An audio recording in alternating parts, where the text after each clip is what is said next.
Wherever you're listening in the world, it's a pleasure to welcome you to IsraelCast, the podcast powered by Jewish National Fund USA, your voice in Israel. I'm Stephen Shalowitz, first reminding you that for over 120 years, Jewish National Fund USA has been the premier philanthropic movement for the land and people of Israel. While best known for planting trees in Israel, JNF USA contributes to Israeli life in so many ways, including community development in the Negev and the Galilee, preservation of heritage sites, supporting people with disabilities, and connecting high school and college students to Israel. To learn more and to see how you can contribute, do visit jnf.org. Once again, jnf.org. Plus, if you haven't done so already, we'd love it if you subscribed, rated, and reviewed us, 5 stars, of course, wherever you get your podcasts. And we'd love it too if you shared the show within your orbit. All right, as for this episode, I am truly honored to welcome Ahmir Lerner to the program. Ahmir is the CEO of Beit Izzy Shapiro, Israel's leading developer and provider of innovative therapies and state-of-the-art services for children and adults across the entire range of disabilities. Ahmir has an extraordinary background. He embarked on his career as an Air Force navigator before dedicating 22 years to Israel's defense in the Prime Minister's office, culminating as director of its leadership school. Transitioning to the social sector 7 years ago, he contributed to Education City's management team and pursued the Mandel School for Educational Leadership Fellowship program. 5 years ago, Ahmir assumed the role of CEO at Beit Izzy Shapiro. He holds a first degree in economics and banking from the London School of Economics and an MBA from the Herzliya Interdisciplinary Center. And Ahmir joins us now via Zoom from Beit Izzy Shapiro in Ra'anana, Israel. Ahmir, welcome to IsraelCast. And really, to start out, I'd love you to give us a brief background, or more than what I just shared, really what Beit Izzy Shapiro is all about. Hi, Stephen, and thank you for having me here. Say that Beit Izzy Shapiro is truly amazing organization. I know I may be biased, but we are a leader in the area of disabilities in Israel and even beyond Israel in the past decade or so, because everybody at Beit Izzy Shapiro, all the staff, and it's a big organization, we have over 300 employees, are all the time thinking, how can we make the world a better place for people with disabilities? We want them to be independent, we want them to be equal, and most importantly, we want them to be fully engaged in society. And we do that, our theory of change is an interesting one and a different and a quite unique one in that matter, because we're all the time talking to people with disabilities. That's the most important thing, to be in touch and to understand what they need, what change they would like to see in society. And when we feel we have an area that we can really make an impact in, then we'll innovate a new service, a new technology, a new methodology, a new therapy. We'll research it to make sure that what we're doing is really evidence-based, that it actually works. And once we have something that we can prove it works, then we go out and we scale it. So as many people as possible in Israel and outside of Israel can benefit from the experience and the knowledge of the staff at Beit Izzy Shapiro. And in that way, we impact over 500,000 people a year, which is a huge, huge number. If I have a moment, I can give an example about exactly how that works, if that's Yeah, okay. I'd love to hear that. So, one of the first services that Beit Izzy Shapiro innovated is called an early intervention center. That's a center for children with severe disabilities from 6 months old already until 3 years old. And these children come to Beit Izzy Shapiro every day, 6 days a week, from the morning until the afternoon. And at the center, they receive all of the therapies that they require in a social environment, in an educational environment. And what's most important to us many times, it's an environment that is supportive of all the family. And by family, I mean grandparents, parents, and brothers and sisters. So we worked on this service for a few years. And once we had proof that it actually worked, Beit Izzy Shapiro went to the Knesset and started speaking to members of Knesset and was very proactive in the legislation of the law of early intervention, which was passed in Israel in the year 2000. And now, based on that law, and what Beit Izzy Shapiro is doing in Ra'anana, there are now 180 such centers throughout all of Israel, serving over 4,300 families. And Israel can be super proud, really very proud, to be the only country in the world that offers such a comprehensive government-funded service to families who have a child with a severe disability. That started in Ra'anana, and now it's all over Israel. And Beit Izzy Shapiro is today a world leader in the area of early intervention. There's a lot to unpack there. First, can you Yeah. dimensionalize for us, Ahmir, the extent to which people in Israel have disabilities and what sorts of disabilities? And then secondarily, who and what type of disabilities are you really seeing coming in the doors of Beit Izzy Shapiro? So Israel is no different from the rest of the world in that respect. The world statistic is 20% of the population in the world has a disability of some sort. That's across all age groups and all disabilities. That means people with developmental disabilities who are born with a disability, people who at some certain stage in their life develop a disability like dementia or something else, or people who have been through an accident, have been attained a disability, or obviously and unfortunately what we see now during the war in Israel, where we have many wounded soldiers who also will continue living their lives with a disability. So it's about 20% of the population. And in Israel, the last statistics are about 17%. We see all of these people at Beit Shapiro. We provide services to all disabilities and all age groups, to each in the field where we feel that we can have a significant impact on, and where we feel that there's a gap in services that needs that requires innovation. Can you talk about some of the new technologies that have been developed at Beit Izzy Shapiro and how they've been enacted and who's benefited from them? Sure, with pleasure. We have a school at Beit Shapiro, a special education school that educates 40 children. And one of the unique aspects of our school is the integration of technology into the school. And the staff there really understands technology and is all the time looking to see in what way we can better provide education to the children if we have new technologies. Mm-hmm.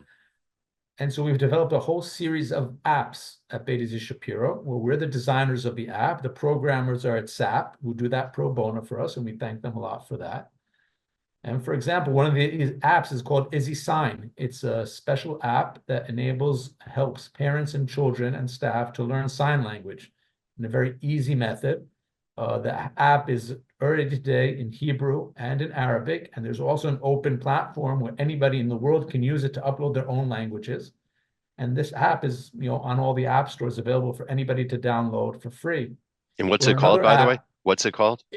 Izzy Sign. Izzy Sign. And we have another app which we called Izzy Docs, which has also been downloaded around the world, which is a very accessible app to enable children with disabilities to do all kinds of worksheets and other activities inside the app.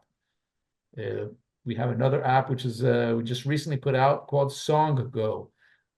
Children with disabilities sometimes find it very difficult to move, and it's painful for them to use their walker or other sorts of assistance they have in order to walk.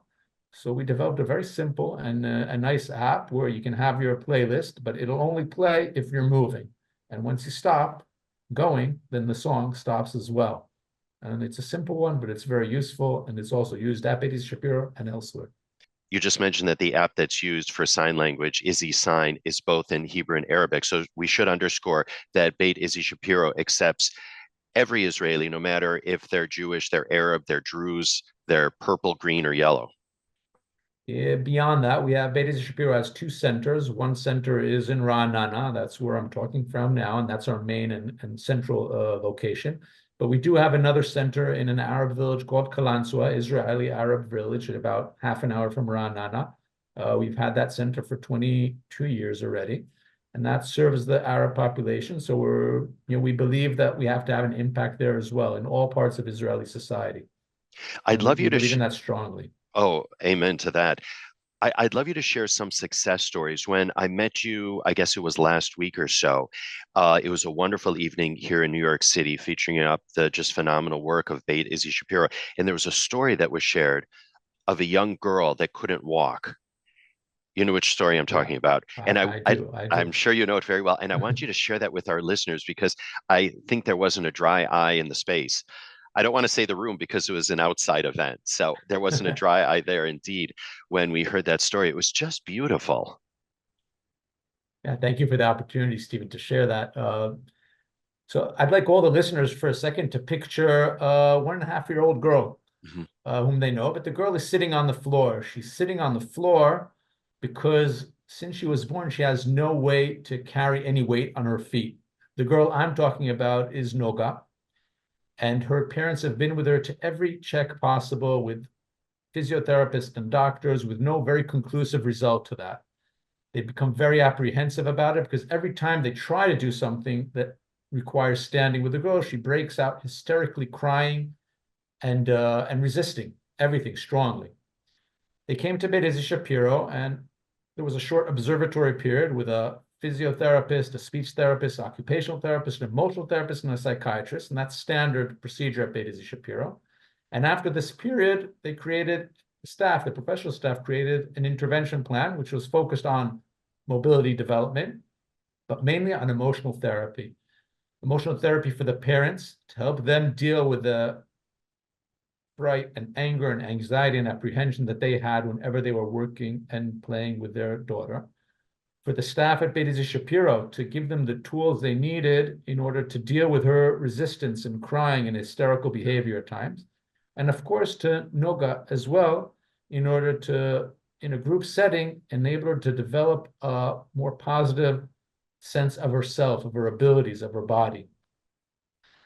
After 2 weeks, now you have to switch the picture because she's standing up. So imagine that girl you had just a moment ago sitting down. Now she's standing up with braces to help her, but she's not crying. Her mouth is wide open, smiling, because she's so proud of what she's doing and able to do. Now fast forward just another 3 or 4 weeks with the staff continuing to work with her. Now she's on a walker. She's walking short distances. She's dressed up as a princess because she is truly a princess. And this picture of her was taken in the Purim festival at Beit Izzy Shapiro with everybody dressed up. But at home, she wasn't still moving around. She was still sitting on the floor. And whenever she wanted to move, she'd crawl by moving her feet, her hands, so to help her get from one place to another. So the emotional therapy staff continued working with the parents, and with another 2 or 3 weeks, she started running at home, in their garden, on the grass, playing with a ball. And ever since then, she's been strengthening herself. She's been exploring, challenging herself, and the whole family has changed. Now, what's important to emphasize here, I think, is that the pace of her rehabilitation shows to us that the main barrier to her walking was emotional. It wasn't necessarily in her muscles or anything else, because it's so fast. It was all here in the heart of herself and of her parents. And that is why Beit Izzy developed over the past few years an emotional therapy model that worked so successfully with Noga. We developed a model of our own. We added emotional therapists to all the classrooms at Beit Izzy Shapiro. We brought in academics who created evaluation tools for before and after, and we collected data for a couple of years. That data proved to be statistically significant. So the staff was able to write an article published in the International Journal on Developmental Disabilities on how we work and how successful it is.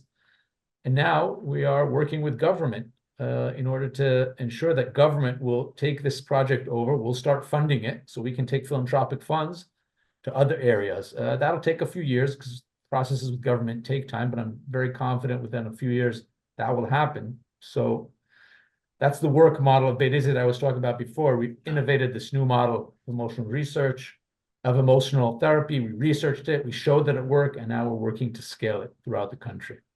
Absolutely And Noga is beautiful. just one example of how amazing that is.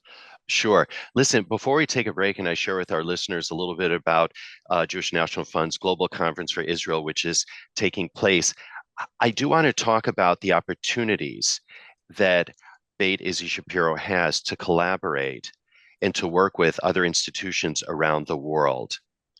And I say this because Israel is so demonized in the media today, post October 7th, which of course boggles the mind.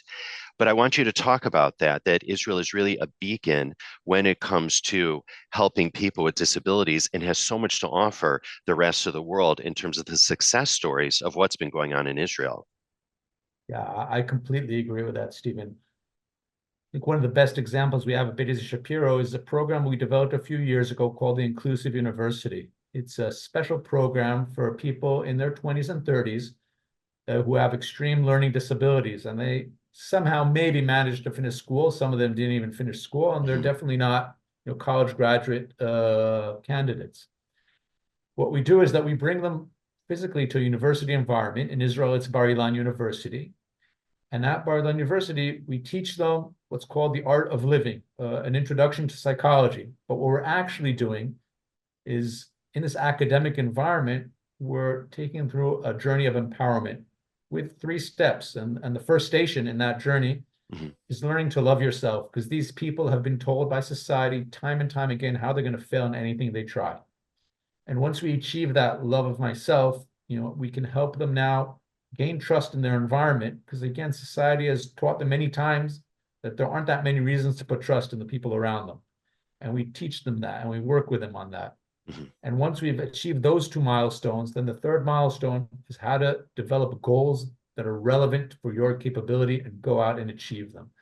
This has been dramatically successful with students getting out and getting married, completing studies, finding jobs and maintaining them over long periods of time. And we are very happy with this achievement. We call it developing an identity of capability. During the pandemic, we translated all this program into English and wrote a book about this. Dr. Benny Hosmi did that. He's the academic director and innovator of this program. And this book was immediately purchased by hundreds of universities around the world.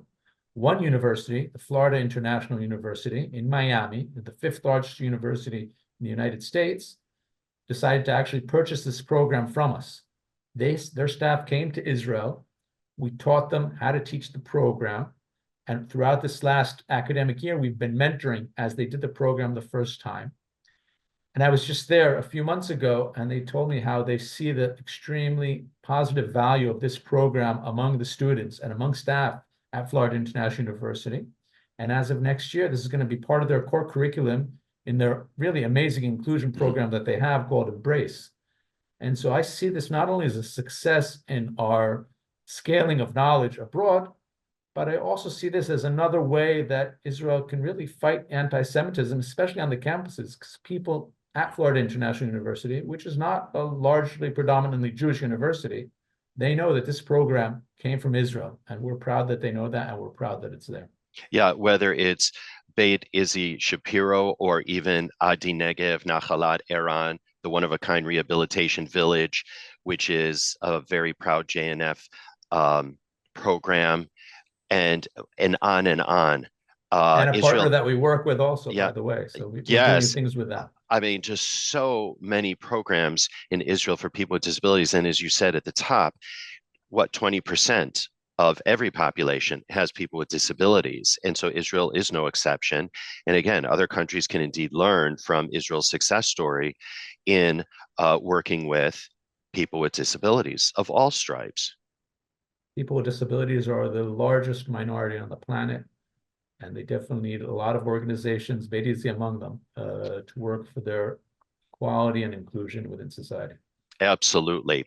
All right. Well, listen, speaking of Jewish National Fund, Ahmir, I don't know what you're doing from November 14th to the 17th, but if you find yourself in Dallas, Texas, come on over to the Global Conference for Israel. It's Jewish National Fund USA's annual conference. Is a conference filled with solidarity, inspiration, tactical and practical solutions to standing up against Jew hatred. There are lessons and programs to help people learn how to be a voice for Israel. I've gone to so many of these conferences, and I always am so energized during and after the conference. I'm energized before, but I'm especially energized during and after the conferences. They are just absolutely phenomenal, and I'm very excited, particularly about this year's speaker list, because so far, who's slated to speak, you may ask? Well, Colonel Richard Kemp, whom we've had here on the program, actor and comedian Michael Rappaport, broadcaster and activist Emily Austin, founder of MACA, that's Mothers Against College Anti-Semitism, Elizabeth Rand, is slated to speak, as well as Rabbi David Wolpe and so many others. And we encourage everybody in earshot, go to jnf.org, which is Jewish National Fund USA's homepage, and you'll see a link there for the conference. Once again, it's November 14th to 17th in Dallas, Texas, the Global Conference for Israel. I will be there, and I certainly hope that all of you listening will be there as well with your family and friends to learn and to grow and to really show solidarity for the beautiful state of Israel. All right, so it's back to our conversation, Ahmir, and we've mentioned Beit Izzy Shapiro a number of times already, but I'd love you to share who Izzy Shapiro was. Izzy Shapiro was a dear South African, a lawyer there who volunteered in the field of disabilities, not because he had a person with a disability in his family, because a close friend had a daughter with a disability. And the parents really had no services provided for her. So they created, some friends, a place called the Selwyn Siegel Center in Johannesburg. It exists still today. Any South African from the area knows about it. And he made Aliyah almost 45 years ago to Israel and saw that at that time, Israel was a barren land as far as people with disabilities were concerned. If you had a child with a disability, you became the case manager. And you had to drive and find the therapists and the doctors and go from one place to another all the time. And he wanted to make a change in that and open something similar to the Selwyn Siegel Center in Israel. He went to the United States to start fundraising for that in order to be able to do that. He stayed with family in New York and met a lot of people there and was about to go to Los Angeles. He actually got on a flight to Los Angeles to fundraise there. He had different meetings and events set up. Unfortunately, on the flight, he had a heart attack, and the airplane made a emergency landing, but they couldn't save him, and he passed away. So during the Shiva, the family got together, and Naomi, his wife, was then at the time a young community social worker, said, I want to fulfill his dream. And the family got together and said, we'll support you in that. And she opened Beit Izzy Shapiro in his name. It started as a very small place in Herzliya, sorry, and then moved to Ra'anana and became the global powerhouse it is today, impacting over 500,000 people a year, like I said. Naomi in 2020 received the Israel Award, the highest civil honor in Israel for lifetime achievement, and she is definitely deserving of that. She is a true innovator, a social innovator, entrepreneur, and a very important mentor also to me today, as she is still involved in what we're doing and still helping us lead the way forward. What a beautiful tribute to someone's true vision, isn't it? Yes, definitely. It's beautiful. And we have his picture at the entrance to Beit Izzy Shapiro. And I'm glad you gave me the opportunity to talk about him, because I think all the values of the family today are part of the values of Beit Izzy Shapiro, the values of equality, values of partnerships and creating partnerships, values of community, and values of respect for others. They're all part of what we do at Beit Izzy Shapiro and how we think and work. And another lesson from this, not only his life, but what you do, is inspiration. And I'm wondering if you can just talk a little bit about that, Ahmir. From what perspective do you mean, Stephen? Yeah, I mean, just the fact that he had this vision and the vision manifested. And so when other people walk through the doors of Beit Izzy Shapiro, they should be inspired by his vision, and they should be inspired by the work that's taking place every day at Beit Izzy Shapiro and the work that has yet to take place. And it is an inspiration. I think the whole field of work we do and the staff, and like the stories about Noga that I mentioned before, they're all inspiration to our staff and to the people at Beit Izzy Shapiro. And I say, as a CEO, I can, wave my hands and talk about strategy and have our North Star and things like that. At the end of the day, the reason people come to work every day, motivated, looking to make the world a better place, are because those stories of inspiration that they see in front of their eyes, like Noga, like Izzy Shapiro's story, Naomi's story. And at the end, we're motivated by people. Was that your inspiration then, moving from military and government, because you were in both fields for so many years, moving into then the nonprofit field? I think my first motivation was that after working really 30 years, dedicating 30 years of my career to the security of Israel, I felt that I needed to find the opportunity to invest in the social resilience of the country. That was about 8 years ago when I had that thought, and I made my first move in that direction. I think the last year and a half in Israel, between the judicial legislation and now the war, the link between social resilience and security is today obvious to everybody. Getting to Beit Izi Shapiro is a classic, Israeli story where I met somebody, we spoke about it. I was very interested in the fields of technology and activism and how social platforms are making a change in that. So you said, people told me you have to meet this woman, Gila Binhal. I met her, we spoke. Turns out she sits on the board of Beit Izi Shapiro, and Beit Izi Shapiro was looking for a new CEO and said, why don't you submit your CV? So I said yes, and I started learning about the organization, learn about what a wonderful place it is. And I say in true honesty today, after 5 years at Beit Izi Shapiro, I could never have imagined, dreamt of a more fulfilling, interesting, challenging second career than what I've been doing over the past 5 years. And I've done some interesting things in the past as well. Just brilliant. Let's talk then about October 7th and the aftermath and what Beit Izi Shapiro has been doing together with the government, the military, soldiers' families. I'd love you to give us the lay of the land there, Ahmir. Sure. I think, first of all, in general, as a CEO of a nonprofit, I really believe that, when there's such a huge impact on the country as a result of war, we can't allow ourselves as nonprofits to just sit on the sidelines and continue doing what we were doing before. The whole country is a different country. The Jewish people are a different people. All over the world. It goes way beyond Israel, the effects of this war. And so we are also obliged to recalibrate ourselves, think again about our strategies, find the ways where we can be relevant to the new world that we are in today, unfortunately. And so one of the first things we did within a couple of days after the war started is we opened up our doors, all our services. We provide many outpatient services at Beit Izi Shapiro, among them emotional therapy. And we said anybody who's been evacuated from the north or from the south is welcome to come to Beit Izi Shapiro and get all our services completely for free. And we've provided, close to 1,500 free therapy services for people who've been evacuated with and without disabilities. And we're very proud of that. And the staff was very insistent to continue doing that. And we're doing that until today.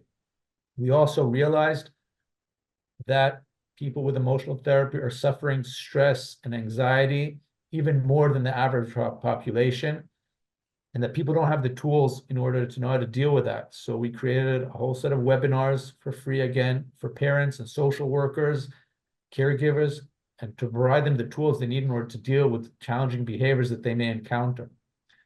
More than that, we combined with the Bar Ilan University, and we created a series of training modules focused on how to deliver bitter news, the loss of a loved one, to a person with a cognitive disability, a situation that unfortunately happened often in the past 9 months. And all that information is on a website dedicated to that in English and in Hebrew and in Arabic. So anybody in the world can go online and benefit from that knowledge as well. We've done a lot of work, as much as we can. Over the past few weeks, we've realized that we have another inherent advantage at Beit Izi Shapiro, that we have to see how we can leverage that to help. Beit Izi has developed unique knowledge in the field of assistive technologies. We know how to work with people with disabilities, identify their challenges they have in their environments, if it's a home environment or a work environment, and then connect them between the challenges they have and the technologies that already exist on the market and make the right fit and help these people to purchase these technologies and implement them within their homes. And now we're working on taking this knowledge that we have and going to soldiers who are leaving the rehabilitation wards, wounded soldiers, and going back to their homes, identifying for them, what they need, how we can help them, making sure that they get these technologies, that we can purchase that with them. We've been fundraising for this effort a lot over the past few months. And in that way, we'll be able to help soldiers who have been wounded. And that is also very important to us. I'm in my mid-50s. Wounded soldiers are friends of my children who are also in the Army. And so it's important to me on a personal level. It's important to all the staff at Beit Izi on a national level as well. And the last initiative that we are focused on is in the area of emotional therapy. I mentioned before, I think you can all understand through the story of Noga, the dramatic effect of emotional therapy on people with disabilities. We really believe that every person with a disability has the right to receive high quality, accessible, adapted mental health care. Unfortunately, not all emotional therapists really in line with that for many reasons. I won't go into that now. Not all of them have the skill set required to do that. And to be honest, not all the skills exist. There are methodologies that have to still be developed.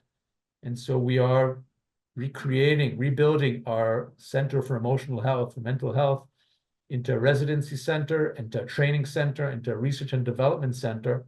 So we will be able to have an impact which goes way beyond, our four walls in Ra'anana, to have an impact on a national level at a very, very quick pace, I hope. And I know Beit Izzy Shapiro has also been working with the countless displaced families living in hotels. I understand there's something called quiet rooms. Quiet Rooms is a very interesting project we did together with the Joint, with the JDC, where we went to hotels, 3 hotels specifically, and we created their rooms that have a very, very quiet and calming environment with all kinds of tools within them that can help people. The way they're furnished, the music there, the whole setting is a very, very calming environment. We base that a lot on our knowledge in multisensory environments, which is something that Beit Izzy Shapiro is a leading factor in, not only in Israel, in the world. They're called snoozelen rooms, and we're multisensory environments. So we took that, we built something similar in the room at a much quicker pace, at a much lower budget. We took people who have been evacuated to operate these rooms, and evacuees could actually sign up online, reserve for themselves a slot in the room, go inside, calm down. Hotels are very chaotic environments with families living in one room for extended periods of time. And we've done evaluation on this as well as we went through this together with the JDC, hugely successful. And we are ready to open more of these if they'll be needed for unfortunate circumstances, if additional war breaks out. Ahmir, one common thread that I'm hearing in our conversation is how emotions impact our well-being and impact our physical being. And in the broadest of brushstrokes, I'm just wondering if you can elaborate a little bit on that. This whole mind-body connection. Well, mind, body, and heart, it's a critical connection. And It's a trifecta, isn't it? yes, and we've been working on that a lot. We have different clinics at Beit Izzy Shapiro, one for young infants that I spoke about before with Noga. We have another clinic that focuses on, adults with disabilities who come in and need that emotional support that we can give. And also we have a clinic which is very, very unique and one of its kind. It's called a dual diagnosis clinic. That's for people who have a cognitive disability, and on top of that, develop a psychiatric issue, which is very, very difficult to diagnose and then treat.